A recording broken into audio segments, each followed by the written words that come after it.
Good morning and wish you all a very happy Independence Day. In fact, a very happy special Independence Day.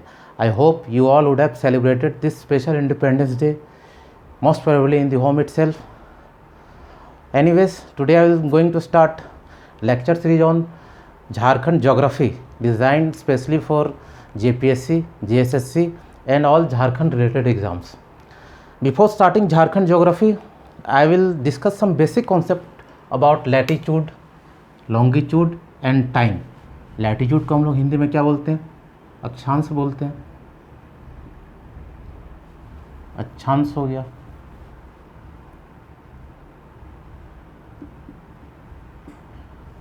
Longitude देशांतर हो गया. Time of course समय हो गया. ये latitude and longitudinal lines कैसे होते हैं हम लोग एक बार ड्रॉ करके देख लेते हैं.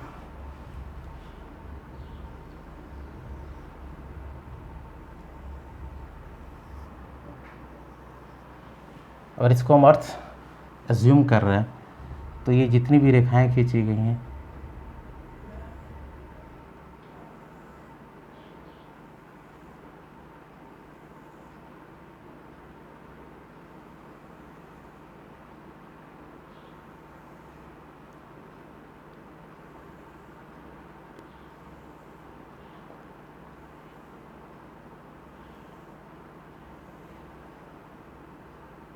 ये हमारी सारी लाइंस क्या हो गई?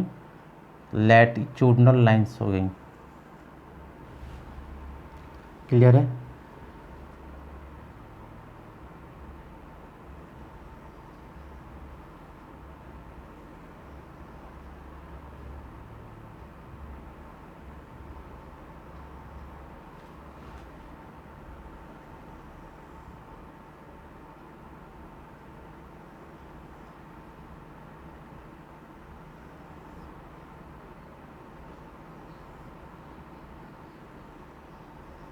ये हमारी सारी लाइंस जो आप स्फेरिकल टाइप से ऐसे देख पा रहे होगे, जो भी मैं खींच रहा हूँ, ये कौन सी लाइन हो गई? जो हॉरिजॉन्टल पोजीशन में है उसे हम लोग क्या बोलते हैं? लैटिट्यूड. दैट इज़ अक्षांश हिंदी में बोलते हैं.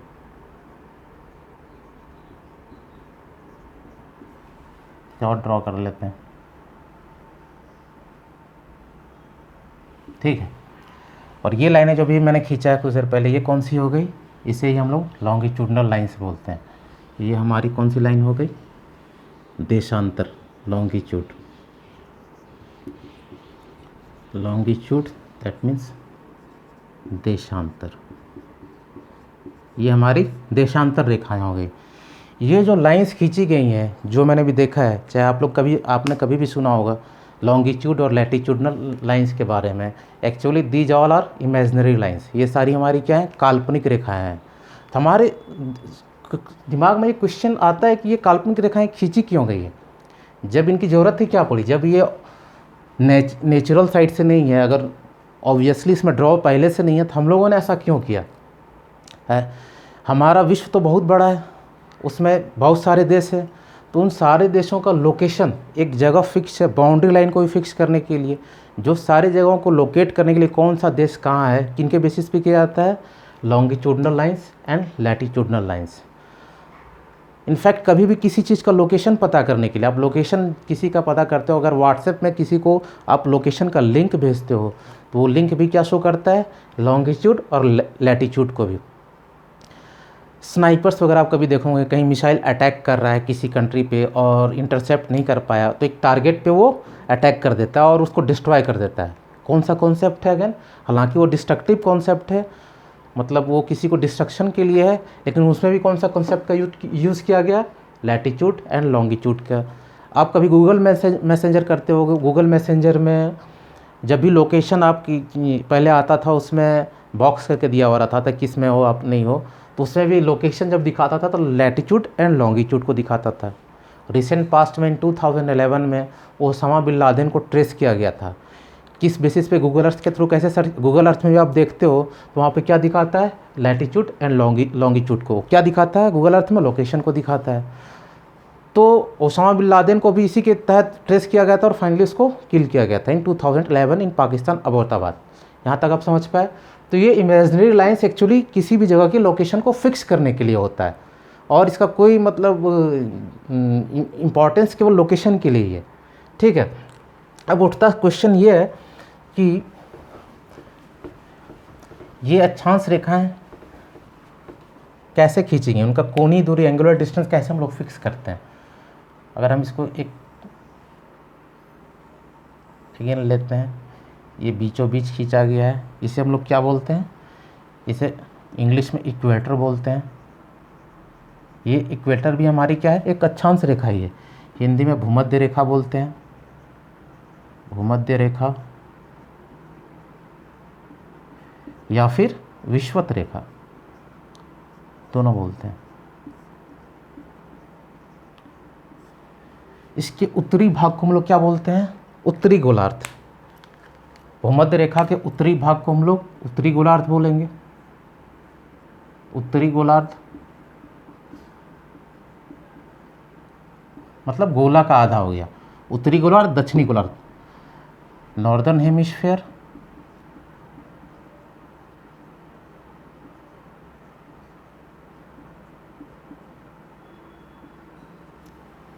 और ये क्या हो गया, दक्षिणी गोलार्ध, दक्षिणी गोलार्ध।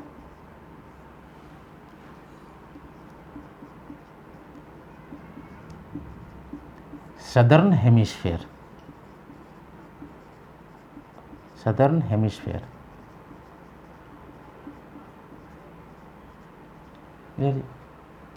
लेकिन जो भी आप रेखाएं देख पा रहे होंगे ये सारी, ये आप अगर किसी फुटबॉल को इमेजिन करते हो, ये स्ट्रेट लाइंस नहीं है। जो आप ये देख पा रहे हो ये बिल्कुल भी स्ट्रेट लाइंस नहीं है। कैसे है ये, आप किसी फुटबॉल को एज्यूम करो, अगर उसको आप अगर उसको आप किसी थ्रेड से या किसी टीथर से चारों तरफ रैप करते हो, किसी, हमारा अर्थ क्या है, सिंस ये 2 डायमेंशनल इसलिए आप फील नहीं कर पा रहे हो। आप अगर विजुअलाइज करो एक फुटबॉल को, अगर उसके चारों तरफ जो रस्सियाँ बंधी होती है अगर आप बांधते हो उसको चारों तरफ से, तो क्या कैसा दिखता है, एक सर्कुलर टाइप की रस्सी आती है। तो ये अगर हम पीछे से देखेंगे तो ये पीछे से भी है, ऐसे करके अगर रैप करते हो उसे तो ऐसे करके ये लाइंस खींची हुई हैं पीछे से भी, ऐसे ऐसे से करके ये पूरा ऐसे यहाँ सर होगा, फिर ऐसे होगा, फिर ऐसे होगा, फिर ऐसे होगा, फिर ऐसे होगा, ये खींची गई, जिसे हम लोग विजुअलाइज केवल कर सकते हैं since it is 2 dimensional structure. ठीक है, क्या हमारे पास एक टोटल कितनी रेखाएं होगी, ये रेखाओं को खींचने का मेज़रमेंट करने का पैरामीटर क्या है। अगर हम बोलते हैं कि यहाँ ये 0 डिग्री है इक्वेटर पे, इक्वेटर हमेशा 0 डिग्री पे होता है, 30 डिग्री होता है, 40 डिग्री होता है, 45 डिग्री होता है, 60 डिग्री है, 90 डिग्री है, तो क्या है उसका पैरामीटर, इसके सेंटर से, एकदम सेंटर से, जो इक्वेटर का सेंटर है, अगर हमें 30 डिग्री लैटिट्यूड लाइंस को ड्रॉ करना है तो क्या करेंगे, यहाँ से इसका जो एंगुलर डिस्टेंस होगा 30 डिग्री, अगर यहाँ देखते हैं इसका एंगुलर डिस्टेंस 30 डिग्री सपोज कर लिया जाए यही है, तो ये हमारा 30 डिग्री हो गया। इसको बेस लेते हुए हम लोग क्या करते हैं, फिर यहाँ से एक लाइन ड्रॉ करेंगे, ये हमारा क्या हो जाएगा 30 डिग्री अक्षांश रेखा। अगर कोई पूछे क्या आया तो फिर हमारे 30 डिग्री अक्षांश रेखा हो गई। यहाँ से भी ये दूरी वही हुई, यहाँ से भी ये दूरी वही हुई, दोनों की क्या हो गई 30 डिग्री हो गई। यहाँ से एंगुलर डिस्टेंस भी वही होगा, यहाँ से भी एंगुलर डिस्टेंस वही होगा, क्योंकि एक सर्किल है, एक सर्किल का रेडियस क्या होता है, बराबर होता है। ठीक है,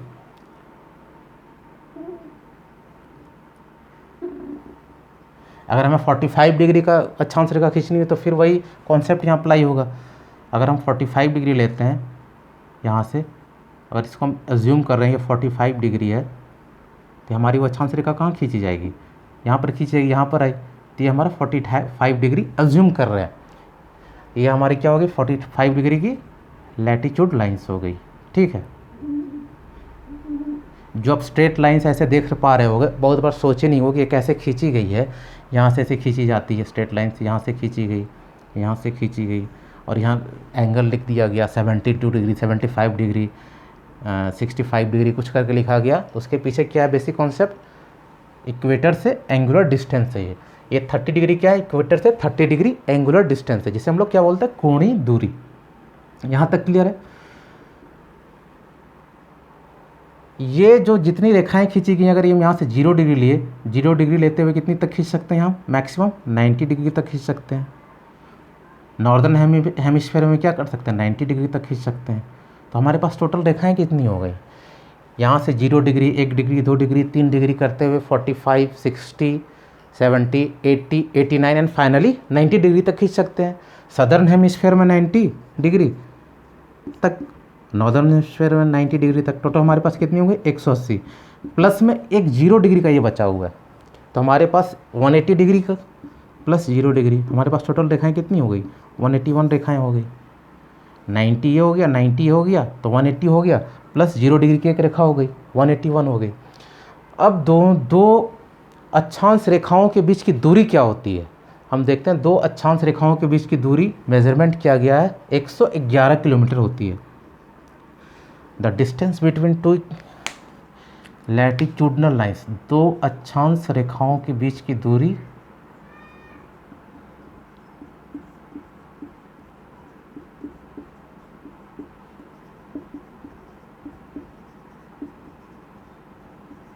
111 किलोमीटर होगी। अगर हम 0 डिग्री पे इसको मान ले रहे हैं, अगर यहाँ 1 डिग्री है तो दोनों के बीच की दूरी क्या हो जाएगी? 111 किलोमीटर। अगर यहीं ये 2 डिग्री है तो 0 डिग्री से 2 डिग्री क्या होगी? 111 प्लस 111 222 किलोमीटर्स हो जाएगी। ये दो अक्षांश रेखाओं के बीच की दूरी है। That's all about latitudinal lines. अब हम लोग देखते हैं कैप्रिकॉर्न क्या होता है।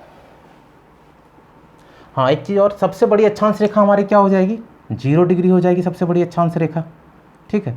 क्योंकि जैसे हम लोग इससे ऊपर जाएंगे और इससे नीचे जाएंगे तो हमारा क्या होगा? कम होता जाएगा। यहाँ से फिर ये कम होगा, यहाँ से कम होगा, यहाँ से कम होगा, यहाँ से कम होगा, यहाँ से धीरे धीरे आप देख पा रहे हो ये कम होता जा रहा है। क्लियर है? ये कम होता जाएगा तो फिर सबसे बड़ी जो अक्षांश रेखा है वो विषुवत रेखा है। सबसे बड़ी अक्षांश रेखा हमारी विषुवत रेखा है।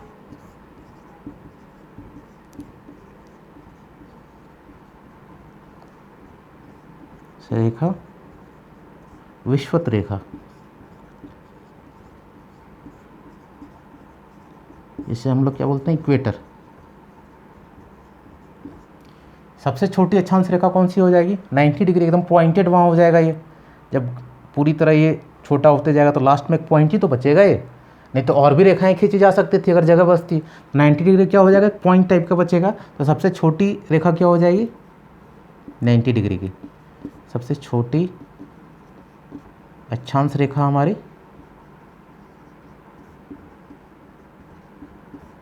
90 डिग्री की हो जाएगी। इतनी बात समझ पा रहे होंगे आप लोग। आगे चलते हैं। अब हम लोग देखते हैं देशांतर के बारे में।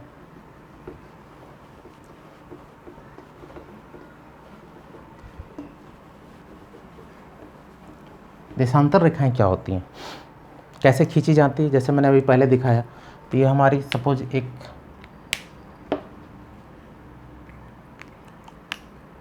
अर्थ हो गई है,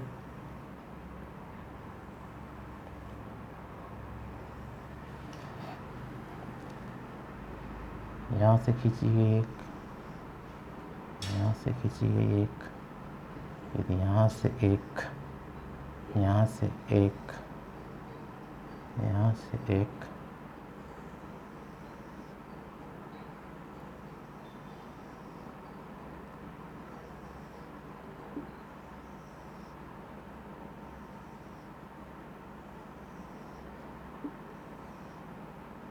धीरे धीरे सीधी होती जाएगी। ये जो रेखाएं खींची गई हैं ये संख्या में कितनी होंगी? मान लो एक सर्किल है, जिस प्रकार अक्षांश रेखा पूरी तरह एक सर्कुलर टाइप की थी, वो ये रेखाएं सर्कुलर नहीं है। ये यहाँ से आ रही हैं और यहाँ से मिल रही हैं। कौन? देशांतर रेखा। हम अगर अक्षांश रेखा को क्या देख रहे थे कि एक जब रैप कर रहे थे तो सिंस 3D डायमेंशनल में क्या होगा? ये चारों तरफ से घूमेगा वो अक्षांश रेखा। लेकिन देशांतर रेखा में केवल यहाँ से स्टार्ट होगी, यहाँ से आएगी, ठीक है। अगर इसको हम रैप कर रहे थे तो चारों तरफ घूम रही थी, लेकिन हम अक्षांश रेखाओं की संख्या 181 थी, देशांतर रेखाओं की संख्या कितनी हो जाएगी? हम एक सर्किल को एज्यूम करते हैं। सर्किल में कितना होता है? ये 90 डिग्री होता है, ये 90 डिग्री होता है, ये 90 डिग्री होता है, ये 90 डिग्री होता है। टोटल 180 ऊपर हो गए नॉर्दर्न हेमिस्फेयर में, और 180 कितने हो गए सदर्न हेमिस्फेयर में। टोटल कितनी हो गई, एक 360 हमारे पास रेखाएं हो जाएंगी। 360 डिग्री है, 0 डिग्री से स्टार्ट होगी और ये 360 डिग्री तक चलेगी। 360 डिग्री की हमारी टोटल कितनी हो गई रेखाएं होगी, तो 360 रेखाएं भी हो जाएगी। यहाँ पर 0 वाला हम लोग नहीं लेंगे, 0 से लेकर स्टार्ट हो रही है 360 तक, तो ये यहाँ पर हमारी 360 लॉन्गिट्यूडनल लाइंस 360 डिग्री तक होंगी, और नंबर भी कितने हो जाएंगे 360 लॉन्गिट्यूडनल लाइंस। ठीक है। हमारी पृथ्वी, हमारा जो अर्थ है, वो अपने एक्सिस पर सन को कितने समय में पूरी तरह एक चक्कर काट लेती है, कितने समय में 24 घंटे में। हमारा अर्थ 24 घंटे में सन के अराउंड रिवॉल्व कर लेती है। 24 घंटे में कितने समय हो गए, 24 घंटे में कितने मिनट हो गए इनफैक्ट, तो 1440 मिनट। ठीक है। तो 360 डिग्री जो होता है, ये तो पूरा अर्थ हमारा 360 डिग्री में है, और 24 घंटे में सन के अराउंड रिवॉल्व कर दिया, तो 360 डिग्री में अर्थ को रिवॉल्व करने में कितना समय लग रहा है, 1440 मिनट का। हमारा अर्थ सन के अराउंड 1440 मिनट में पूरी तरह एक चक्कर काट लेती है। ठीक है। तो ये 360 डिग्री का मतलब पूरी तरह जो हमारा अर्थ रोटेट कर गई, तो 1 डिग्री में कितने समय लेगी 1 डिग्री रिवॉल्व करने में, 1440/360 कितना आ गया, 1 डिग्री रिवॉल्व करने में 4 मिनट। ठीक है। तो ये क्या रेफ़र कर रहा है कि हमारी देशांतर रेखाओं का 1 डिग्री में कितने समय का अंतर हो जाता है, 4 मिनट का अंतर हो जाता है। अगर हम यहाँ पर खड़े हैं 0 डिग्री देशांतर पे, और हमें फाइनली 1 डिग्री देशांतर का बीच समय का अंतर पता करना है, तो कितना अंतर हो जाएगा, तो वो हो जाएगा 4 मिनट का। अगर 0 डिग्री से हमें 2 डिग्री तक के पे खड़े हैं, तो हमारे समय का कितना अंतर हो जाएगा, 8 मिनट का अंतर हो जाएगा। 10 डिग्री पे खड़े हैं तो 40 मिनट का अंतर हो जाएगा। तो इसी से यह टाइम फिक्स किया गया है पूरे अर्थ के अराउंड। यही एक पैरामीटर है जिसके थ्रू टाइम फिक्स किया गया है। लंदन, ग्रेट ब्रिटेन, जिसकी कैपिटल क्या है, लंदन है। लंदन के बगल में एक सिटी है, नॉर्दर्न हेमिस्फीयर में है। लंदन हमारा किस में है, उत्तरी गोलार्ध में है। ठीक है। तो उत्तरी गोलार्ध में लंदन के बगल में ग्रीनविच सिटी है, और इसी को माना गया है कि ये 0 डिग्री पे लाई कर रहा है। किस पे, ये 0 डिग्री पे ग्रीनविच सिटी सिचुएटेड है। इसको हम लोग मानक बोल दिए, और इसी को हम लोग क्या बोलते हैं, प्रधान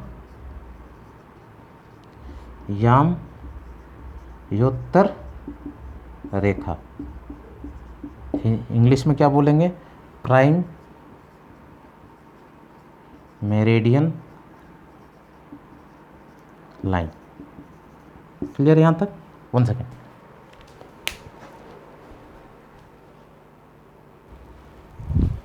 तो ये क्या हो गया, पूर्वी देशांतर, ये से प्राइम मेरिडियन लाइंस बोला गया है, जिस पे ग्रीनविच सिचुएटेड है। यहाँ पर मान लेते हैं ग्रीनविच सिचुएटेड है, तो इसे हम लोग क्या मान लिए, प्राइम मेरिडियन लाइंस 0 डिग्री, और इसी को प्राइम मेरिडियन लाइंस बोला गया है।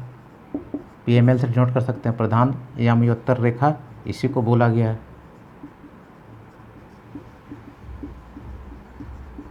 अब इससे, इसके उत्तरी भाग से जितने भी देश गुजरेंगे उसे एक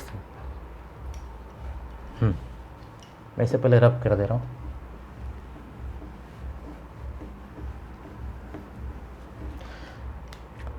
अब इसके पूर्वी भाग में जितने देश होंगे उसे क्या बोला जाएगा, पूर्वी देशांतर। पश्चिमी भाग में जितने देश रहेंगे उसको क्या बोला जाएगा, पश्चिमी देशांतर। पूर्वी देशांतर में हमारा भारत भी आता है।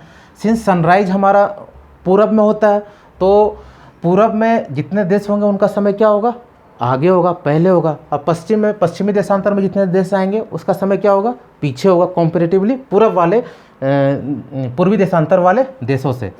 आगे हम लोग देखते हैं ये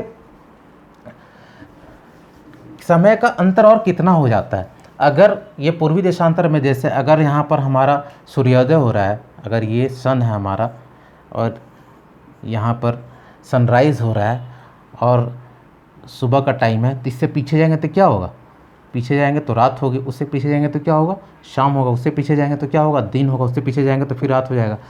तो ये क्लियरली आप देख पा रहे हैं कि जैसे जैसे पीछे जा रहा है समय हमारा पीछे होता जा रहा है। इसी वजह से अगर हम देखते हैं, अगर यहाँ हमारा दिन है इंडिया में, तो अमेरिका में क्या होती है, रात होती है, क्योंकि वो पश्चिमी देशांतर वाले देश हो गए, हमारा देश क्या पूर्वी देशांतर वाला देश हो गया। ये मेन डिफरेंस है। अब हमारा देश जो है वो क्या है, एक देशांतरी विस्तार वाला देश है, लॉन्गिट्यूडनल एक्सपेंडेड कंट्री है, क्योंकि हमारा देश का जो, एक बार हम ड्रॉ करने की कोशिश करते हैं इंडिया को।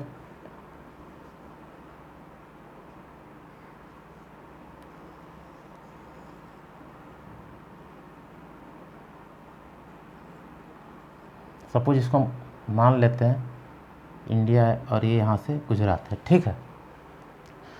गुजरात से लेकर अरुणाचल तक हमारे देश का देशांतरी विस्तार क्या, यहाँ से स्टार्ट होगा, यहाँ से स्टार्ट होगा, ये मान लो इस पोजीशन से स्टार्ट होगा, तो ये हमारा 68 डिग्री माना गया है। अगर ये लंदन का ग्रीनविच जो 0 डिग्री पे था, तो फाइनली हमारा देश स्टार्ट होता है गुजरात से 68 डिग्री 7 मिनट समथिंग पे, और ये अरुणाचल का एक प्रदेश है, वहाँ पे अरुणाचल प्रदेश में कितना होता है 97 डिग्री 25 मिनट, ठीक है। अब यहाँ पर आप देख पा रहे हो डिफरेंस कितना हो गया, टोटल डिफरेंस 29 डिग्री समथिंग हो जाएगा। अगर इसको हम एज्यूम कर लें 30 डिग्री का डिफरेंस है, हम लोगों ने पहले भी देखा 1 डिग्री में कितने का समय का अंतर होता है, 4 मिनट का। तो 30 डिग्री में टाइम का डिफरेंस क्या हो जाएगा, 4 × 30, दैट मीन्स 120 मिनट का हमारे टाइम का डिफरेंस हो जाएगा। गुजरात से अरुणाचल का टाइम डिफरेंस क्या हो जाएगा, 120 मिनट का हो जाएगा। अगर ऐसा हो गया तो फिर डिस्टर्बेंस होगा ऑफिशियल वर्क करने में, कोई भी काम करने में टाइम का वेरिएशन हो जाएगा। हालांकि बहुत सारे देशों में स्टैंडर्ड टाइम फिक्स नहीं किया गया, सच एज जैसे कि अमेरिका में कुछ डिफरेंस है इसका, तो उसको उसी को ऑस्ट्रेलिया में, इनफैक्ट ऑस्ट्रेलिया में उसको लोकल टाइम को ही स्टैंडर्ड टाइम माना गया है। लेकिन हमारे देश में ऐसा नहीं है, हमारे देश में थोड़ा सा लग रहा था कि डिस्टर्बेंस होगा, इसीलिए इसको एक फिक्स लाइन को एज्यूम किया गया। कहाँ से, यूपी के इलाहाबाद में नैनी एक जगह है हमारे देश में, उसे ये नैनी होगा, इनफैक्ट यूपी में है, नैनी में, ठीक है।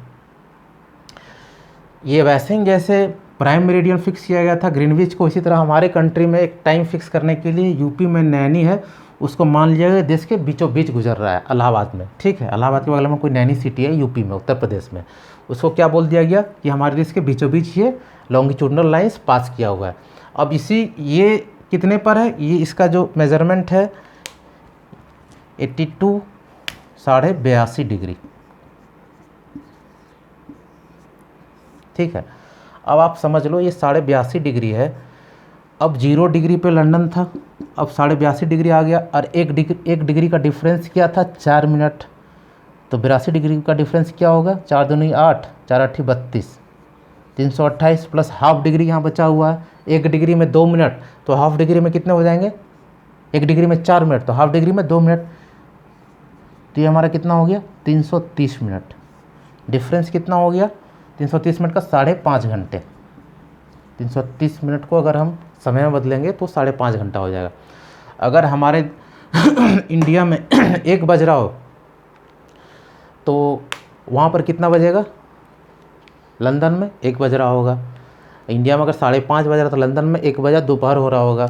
अगर यहाँ पर 11 बज रहे होंगे तो वहाँ पर क्या समय हो रहा होगा, 5:30 शाम हो रहा होगा। 5:30 आपको माइनस कर देना होगा, ये 5.5 घंटा हमारा कंट्री आगे रहेगा और लंदन हमारा 5.5 घंटे पीछे रहेगा। ये जो मेरिडियन लाइन से देशांतर रेखा हमारे देश में किन किन राज्यों से होकर गुजरी है? 5 राज्यों से होकर गुजरी है। कौन कौन सा वो राज्य है? हालांकि हम उसको लेटर ऑन डिस्कस करेंगे जब हम इंडियन ज्योग्राफी स्टार्ट करेंगे, मतलब झारखंड ज्योग्राफी के अलावा उसमें इंडियन ज्योग्राफी जब हम स्टार्ट करेंगे उसमें ये देखेंगे। उत्तर प्रदेश, मध्य प्रदेश, छत्तीसगढ़, यूपी हो गया, एमपी हो गया, छत्तीसगढ़ हो गया, एपी हो गया एंड उड़ीसा हो गया।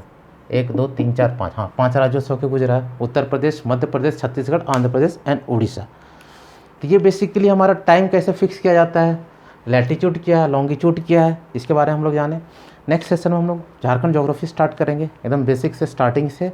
Till then goodbye and thank you very much.